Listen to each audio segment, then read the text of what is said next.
ஒரு 2,15,000 கொடுத்தாலும் ஏசி ஒர்க்கிங்ல இருக்கு. அண்டர் பார் சஸ்பென்ஷன் நல்லா இருக்கும். இன்டீரியர் எல்லாமே நல்லா இருக்கும்ண்ணா.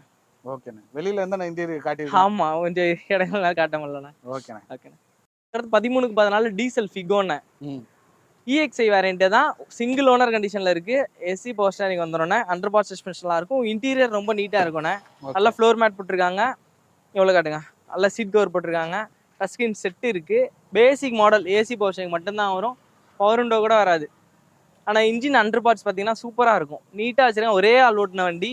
32 கிலோ ரெக்கார்டு இருக்கு. மீட்டர்ல 43 கிலோ இருக்கு. ரீப்ளேஸ்மெண்ட் இல்லாத வண்டி இருக்குண்ணே. மைலேஜ் ஒரு 18 தரும்ண்ணே. அண்டர் பார்ட்ஸ் நல்லா இருக்கும். ஸ்டெபிலிட்டி நல்லா இருக்கும். 120ல போனாலும் ஃபோர்டுன்றதுனால ஸ்டெபிலிட்டியா இருக்கும். 2,35,000 கேட்குறோம். வண்டி வந்து நேரில் விசிட் பண்ண சொல்லுவாங்கன்னா கம்மி பண்ணி கொடுக்கலாம். ஃபிட்டிங்ஸ் போட்டு கொடுத்துருவேன். இப்போ பிளைனா இருக்கு.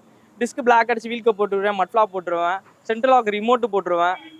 இன்டீரியர்லாம் நீட்டாக ரெடி பண்ணி கொடுத்துருவேன். டோர் வைஸ் ஒட்டி கொடுத்துருவேன். க்ரோம் செட் ஒட்டி கொடுத்துருவேன். நம்பர் பிளேட் மாற்றி கொடுத்துருவேன். எல்லாமே நீட்டாக ப்ராப்பராக செஞ்சு கொடுத்து இன்சூரன்ஸில் ஒரு வருஷத்துக்கு போட்டு கொடுத்துருவேன். எல்லாம் போட்டு 2,35 கேட்குறேன். ஒரு 2,25 கொடுத்துடலாம். இதுக்கு லோன் பண்ண முடியாதுண்ணே. லோக்கல் ஃபைனான்ஸில் 1 வாட் 1,400 வாங்கி தரலாம். வண்டிக்கு கேரண்டி கொடுக்கலாம். நல்லா இருக்கும். ஓகே.